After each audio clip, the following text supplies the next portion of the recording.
حسد نیکیوں کو کھا جاتا ہے جیسے آگ لکڑیوں کو کھا جاتی ہے۔ عن ابی ہریرہ رضی اللہ عنہ قال قال رسول اللہ صلی اللہ علیہ وآلہ وسلم ایاکم والحسد فإن الحسد یأکل الحسنات کما تأکل النار الحطب او قال الاشب۔ حضرت ابو ہریرہ رضی اللہ تعالی عنہ سے مروی ہے کہ حضور رسول اللہ صلی اللہ علیہ وآلہ وسلم نے ارشاد فرمایا حسد سے بچو کیونکہ حسد نیکیوں کو اسی طرح کھا جاتا ہے جیسے آگ لکڑیوں کو، یا فرمایا گھاس کو۔ یہ حسد سے بچتے ہیں بھئی، ایک دوسرے کو دیکھ کر جلنے کی کیا ضرورت ہے؟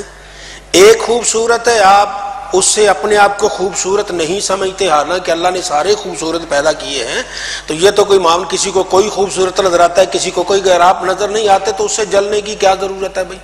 یہ اس سے نہیں جلنا، یہ اللہ کی تقسیم سے جلنا ہے، اللہ سے، تو اللہ کی دین ہے نا۔ آپ کے پاس پیسے تھوڑے ہیں، کسی کے پاس ذرا زیادہ، تو جلنے کی کیا ضرورت ہے بھائی؟ تو یہ حسد وہ آگ ہے جو انسان خود ہی لگاتا ہے، خود ہی جلتا ہے، اپنے سینے میں لگائی جاتی، دوسرے کو دیکھ دیکھ کے جلتے جانا، دوسرے کو دعائیں دیجیے۔ وہ اکثر اب تو بسوں کے نیچے بہت پیچھے کم ہے، پہلے ہوتا تھا حسد نہ کر دعا کر، ایسے تھا بھائی، حسد نہیں کرتے، دیکھ کر دعا کرتے ہیں، تو ہمیں حسد سے منع کیا گیا ہے، کسی کے ساتھ جلنے کی کیا ضرورت ہے؟ ہاں اللہ سے یہ دعا مانگیے، یا اللہ اس کو دیا ہے مجھے بھی دے دے، تیرا کیا جاتا ہے؟ یہ دعا ہے، یہ خیر کی دعا ہے، لیکن یا اللہ اس سے چھین لے، اس سے یہ نعمت ختم کر دے، یہ حسد ہے۔ اللہ تعالی ہم سب کو حسد بری بیماری ہے، اس سے محفوظ فرمائے۔ اللہ تعالی ہم سب کو نعمت عطا فرمائے، جو مومنوں کو دیتے اللہ ہمیں بھی دے، اس کے خزانے میں کیا کمی ہے؟ اللہ تعالی ہر اہل ایمان کو مالا مال فرمائے۔ چلیں جی۔ حسد کرنے والا اللہ تعالیٰ کی نعمتوں سے عداوت رکھنے والا ہے۔ وقال عبداللہ ابن مسعود لا توعدوا نعم اللہ قیل له ومن یعادی نعم اللہ فقال الذین یحسدون الناس علی ما آتاهم اللہ من فضلہ یقول اللہ تعالی فی بعض الکتب الحسود عدو النعمتی متسخط لقضاء غیر راض بقسمتی۔ حضرت عبداللہ بن مسعود رضی اللہ عنہ نے فرمایا اللہ تعالیٰ کی نعمتوں سے عداوت نہ کرو۔ ان سے عرض کی گئی اللہ تعالیٰ کی نعمتوں سے عداوت کرنا کیا کرتا ہے؟ آپ نے ارشاد فرمایا وہ لوگ جو دوسرے لوگوں سے حسد کرتے ہیں اس پر جو اللہ تعالیٰ نے انہیں اپنے فضل و کرم سے عطا فرمایا ہے۔ بعض کتب الہیہ میں اللہ تعالیٰ نے فرمایا حسد کرنے والا میری نعمت کا دشمن ہے، میرے فیصلے پر ناراض ہے اور میری تقسیم پر راضی نہیں۔ یہ حضرت عبداللہ بن مسعود رضی اللہ تعالیٰ بیٹھے تھے تو آپ فرمائے اللہ کی نعمتوں سے دشمنی نہیں کرتے۔ یا حضرت اللہ کی نعمتوں سے دشمنی کون کرتا ہے؟ فرمایا جو حسد کرتا ہے اللہ کی نعمت سے دشمنی کرتا ہے۔ ایک آدمی کو 10 روپے ملے ہیں، دوسرے کو نہیں، وہ حسد کرتا ہے، اندر سے جلتا ہے، یار اس کے پاس کیوں ہے؟ تو یہ اللہ نے اس کو نعمت دی ہے تو اس سے جلتا ہے۔ کیوں جلتے ہو بھائی؟ اس کی نعمتوں سے۔ یہ اللہ تعالیٰ کی حسد کرنے والا اللہ تعالیٰ کی نعمت کا دشمن ہے۔ اللہ فرماتا ہے میرے فیصلے پر ناراض ہے، میں جس کو جو چاہوں دوں۔ اللہ کسی کو مال دیتا ہے تو کسی کو عزت دیتا ہے۔ ایسے آپ دیکھیں گے بعض ایسے لوگ ہیں ان کے پاس مال نہیں لیکن عزت بڑی ہی اللہ نے دی ہے۔ بعض لوگ ہیں ان کے پاس مال نہیں ہے، اللہ نے انہیں حسن دیا ہے۔ بعض ایسے لوگ ہیں ان کے پاس مال نہیں ہے، اللہ نے انہیں اولاد دی ہے، اولاد تھوڑی مال ہے۔ بعض ایسے ان کے پاس ظاہری مال نہیں، اللہ نے انہیں علم دیا ہے، بعض اخلاق دیے ہیں، یہ بھی اللہ کی ایک نعمت ہے۔ ہم ان کو نعمت سمجھتے ہی نہیں، ہم نے سمجھا 2 پیسے یہی نعمت ہے، نہیں، حسن بھی نعمت ہے، اخلاق بھی نعمت ہے، اللہ تعالیٰ کی طرف سے کرم بھی نعمت ہے، پیاری عادت ہونا بھی نعمت ہے، میٹھا ہوا ہونا بھی اللہ کی نعمت ہے، یہ اللہ کی نعمتیں ہیں۔ تو آئیے اللہ تعالیٰ ہم سب کو یہ اپنی نعمتوں کا شکر ادا کرنے کی توفیق دے، کسی کو دیکھ کر جلنے سے ہم سب کو بچائے۔ وہ مومن بڑا ہی اچھا ہے جو کسی کو دیکھ کر جلتا نہیں بلکہ کسی کو دیکھ کر دعائیں دیتا ہے۔ برے اعمال شیطان کی طرف سے ہیں۔ لیس بأمانیکم ولا امانی اہل الکتاب من يعمل سوءا یجز به ولا يجد له من دون الله وليا ولا نصيرا۔ نجات کا انحصار نہ تمہاری جھوٹی امیدوں پر ہے اور نہ اہل کتاب کی جھوٹی امیدوں پر، بلکہ جو عمل کرے گا برے اسے سزا ملے گی اس کی، اور نہ پائے گا اپنے لیے اللہ کے بغیر کوئی دوست اور نہ مددگار۔ ہاں تو یہ جھوٹی امیدیں جو ہیں یہ اہل ایمان کا شیوا نہیں، اہل ایمان سچی امیدیں لگاتے ہیں۔ اللہ نے فرمایا من قال لا الہ الا اللہ دخل الجنہ، جس نے کہا لا الہ الا اللہ وہ جنت جائے گا۔ جو ایک مرتبہ کہتا ہے یا اللہ مجھے معاف کر دے، اللہ فرماتا ہے میں اس کو معاف کر دیتا ہوں، زندگی بھر کی خطائیں معاف کر دیتا ہوں۔ جو کہتا ہے سبحان اللہ، رب کہتا ہے میں تیرے لیے جنت میں درخت لگاتا ہوں۔ جو کہتا ہے الحمدللہ، رب کہتا ہے میں تیرے لیے اتنا انعام دیتا ہوں کہ زمین و آسمان بھر جاتی ہے۔ اور پھر فرمایا جو لا الہ الا اللہ کہتا ہے اتنا انعام ہے کہ ایک پلڑے میں زمین و آسمان رکھ دیے جائیں ترازو کے، اور دوسرے پلڑے میں صرف لا الہ الا اللہ رکھ دیا جائے تو لا الہ الا اللہ بھاری ہو جاتا ہے۔ اللہ اکبر کہنے والے کو اللہ اتنا انعام دیتا ہے جو کسی کے تصور میں بھی نہیں آتا۔ تو یہ ہمارا سچے رب کے سچے وعدوں پر سچا یقین ہے۔ اللہ تعالیٰ ہر اہل ایمان کو یہ یقین کی دولت عطا فرمائے۔ چلے اللہ تعالیٰ کی مقرر کردہ حدود سے تجاوز نہ کیجیے، اللہ تعالیٰ کی حرام کی ہوئی چیزوں کی حرمت نہ توڑیے۔ عن ابی ثعلبۃ الخشنی جرثوم بن ناشر رضی اللہ عنہ قال قال رسول اللہ صلی اللہ علیہ وآلہ وسلم ان اللہ فرض فرائض فلا تضيعوها وحد حدودا فلا تعتدوها وحرم اشیاء فلا تنتهكوها وسکت عن اشیاء رحمت لکم غیر النسیان فلا تبحثوا عنها۔ حضرت ابو ثعلبہ خشنی جرثوم بن ناشر رضی اللہ عنہ سے مروی ہے کہ حضور صلی اللہ صلی اللہ علیہ وآلہ وسلم نے ارشاد فرمایا اللہ تعالیٰ نے کئی چیزیں فرض کی ہیں انہیں ضائع نہ کرو، اور کئی حدیں مقرر کی ہیں ان سے تجاوز نہ کرو، اور کئی چیزوں کو حرام کیا ہے ان کا ارتکاب کر کے ان کی حرمت مت توڑو، اور بہت سی چیزوں سے اس نے تم پر مہربانی کرتے ہوئے بغیر بھول کے خاموشی اختیار کی ہے، پس ان کے متعلق بحث اور قید نہ کرو۔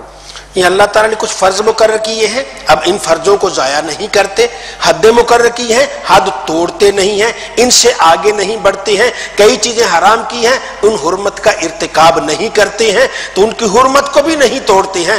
اللہ تعالیٰ مہربان ہے، اس نے بھول چوک کے بغیر، وہ بھولا نہیں ہے، کچھ چیزوں کے بارے میں خاموشی اختیار کی ہے تو اس میں بحث و باسا نہیں کرتے ہیں، جن کے بارے میں خاموشی اختیار کی ہے تمہارا جی چاہتا ہے عمل کرو، جی چاہتا نہ کرو، تو اس میں زیادہ بحث و باسا نہیں کرتے ہیں۔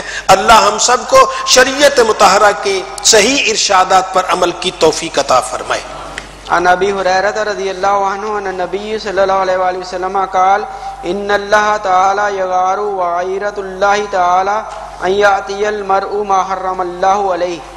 حضرت ابو ہریرہ رضی اللہ عنہ سے روایت ہے کہ حضور نبی کریم صلی اللہ علیہ وآلہ وسلم نے ارشاد فرمایا اللہ تعالیٰ کو غیرت آتی ہے، اور یہ غیرت اس کو اس وقت آتی ہے جب آدمی ایسے کام کا ارتکاب کرتا ہے جس کو اللہ تعالیٰ نے اس پر حرام کیا ہے۔ اللہ تعالیٰ کو غیرت آتی ہے، رب کو بھی غصہ آتا ہے، اور یہ غیرت اس وقت آتی ہے جب آدمی ایسے کام کا ارتکاب کرتا ہے جس کو اللہ نے حرام کیا۔ اللہ نے یہ کام حرام ہے، جب وہ کرتا ہے تو کیا ہوتا ہے؟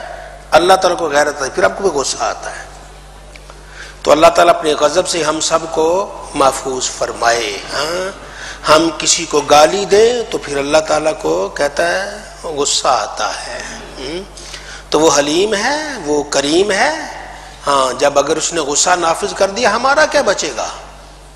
اس لیے ہمیں ایسا نہیں کسی کو گالی دینا، کسی کا مذاق اڑانا، کسی کو تنگ کرنا، یہ ہمارے اسلام میں جائز ہے۔ کسی کی عزت کو پامال کرنا یہ جائز نہیں ہے، تو ہمیں ان چیزوں سے بچنا ہے۔ ہمیں ہر مسلمان کی خیر خواہی کرنی ہے، ہر مسلمان کا بھلا کرنا ہے، تو ہر مسلمان کا جب بھلا کریں گے بھلا ہوگا۔ تو اللہ تعالیٰ کو غصہ آتا ہے، تو جب رب کو غصہ آ گیا تو رب تعالیٰ اپنے غضب سے ہم سب کو محفوظ فرمائے۔ ہم اس کے غصے کا ایک ذرہ بھی برداشت نہیں کر سکتے۔ عرض کرتے ہیں یا اللہ ولا تکلنی الی نفسی طرفۃ عین، آنکھ چپکنے کی دیر بھی ہمیں ہمارے نفس کے حوالے نہ کرنا، اپنی رحمتوں میں مالا مال رکھنا۔ جو سدا اللہ کی رحمتوں میں رہتا ہے انشاءاللہ اس کا خاتمہ بھی ایمان پر ہوگا۔ اللہ ذوالجلال سے عرض کرتے ہیں خالق ہم بڑے نہیں ہیں، نہ بڑے بننے کی کوشش کرتے ہیں، ہم تو تیرے عاجز بندے ہیں، ہمیں عجز و انکساری سے رہنے کی توفیق عطا فرما۔ جو عجز و انکساری سے رہتا ہے رب تعالیٰ اس کی جھولیاں بھرتا ہے، اللہ تعالیٰ اس پہ اپنا لطف دونوں جہاں کے انعامات انہیں عطا فرماتا ہے. چلیں جی آگے. قال بلال بن سعد لا تنظر الى صغار الخطیۃ ولكن انظر الى من عصیت. حضرت بلال بن سعد رضی اللہ عنہ نے فرمایا گناہ کے چھوٹا ہونے کی طرف نہ دیکھیے بلکہ دیکھیے کہ کس کی نافرمانی کر رہے ہیں. یہ کتنا بڑا ارشاد ہے، اس پہ کبھی غور کیا؟ وہ فرماتے ہیں یہ نہ دیکھو، ہم یہ کہتے ہیں یہ صغیرہ گناہ ہے، یہ کبیرہ ہے. ٹھیک ہے، کبیرہ تو کبیرہ ہے نا. اب صغیرے کو بھی صغیرہ، یہ چھوٹا ہے، ٹھیک ہے گناہ تو چھوٹا، لیکن نافرمانی کس کی ہے؟ اکبر کی، جو سب سے بڑا ہے. تو اللہ اکبر کی نافرمانی، وہ چھوٹے میں ناراض ہو گیا تو راضی کیسے کریں گے؟ وہ چھوٹی سی بات پہ ناراض ہو گئے، وہ تو بے نیاز ہے، اسے تو پرواہ نہیں ہے. وہ رحیم بھی ہے، وہ کریم، اتنا کریم ہے کہ ہم صبح سے لے کر شام تک کرتے ہیں، لیکن کسی گناہ کو یار یہ چھوٹا ہے، خیر ہے کر لے، اس کی کوئی نہیں، تو یہ کہیں ناراض ہی نہ ہو جائے. تو ایسا نہیں کرتے، یہ نہیں دیکھتے گناہ چھوٹا ہے، بلکہ یہ دیکھتے ہیں کہ تم نافرمانی کس کی کر رہے ہو. اللہ تعالی ہم سب کو اپنی نافرمانی سے محفوظ فرمائے. قال محمد بن کعب ما عبد اللہ بشیء احب الیہ من ترک المعاصی. جناب محمد بن کعب رحم اللہ نے فرمایا گناہ چھوڑنا، گناہ ترک کر دینا اللہ تعالیٰ کے ہاں اس کی سب سے محبوب عبادت ہے. اللہ کے ہاں سب سے محبوب بات کیا؟ گناہ چھوڑ دینا. ایک آدمی ہے نیکی کرتا ہے، ساتھ گناہ بھی کرتا ہے، دوسرا گناہ بالکل نہیں کرتا، گناہ بالکل نہیں کرتا، تو وہ اللہ کو زیادہ پسند ہے. ایک آدمی بیٹھا ہے، وہ تسبیح بھی پھیرتا ہے اور ساتھ کسی کی جیب سے پیسے بھی نکالتا ہے، تو ایسا آدمی اللہ کو پسند نہیں ہے. اس سے تو وہ اچھا جو آرام سے سویا ہوا ہے. تو اللہ تعالی ہم سب کو نیکی کی توفیق عطا فرمائے، بدی سے محفوظ رکھے، شیطان کا مددگار بننے سے بچائے. ہمیں اللہ تعالیٰ اپنی رحمتوں میں، اپنے لطف و کرم میں سدا رکھے، اور جو سدا اللہ کی رحمتوں میں رہے گا انشاءاللہ اللہ تعالیٰ اس کا ایمان سلامت رکھے گا.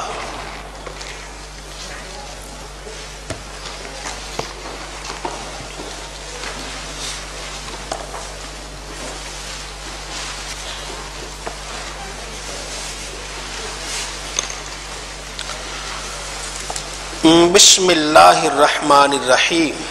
بسم اللہ الرحمن الرحیم. مشکات الحدیث صفحہ 573. مشکات الحدیث صفحہ 573. چلیں جی. 4 آدمیوں کو ان کے مرنے کے بعد بھی اجر و ثواب ملتا ہے: سرحد اسلام کی حفاظت کرتے ہوئے مرنے والا، ایسا علم پھیلانے والا جس پر لوگ عمل کریں، ایسا صدقہ کرنے والا جو اس کی موت کے بعد بھی جاری رہے، اور نیک اولاد چھوڑ کر جانے والا جو اس کے مرنے کے بعد اس کے لیے دعا کرے.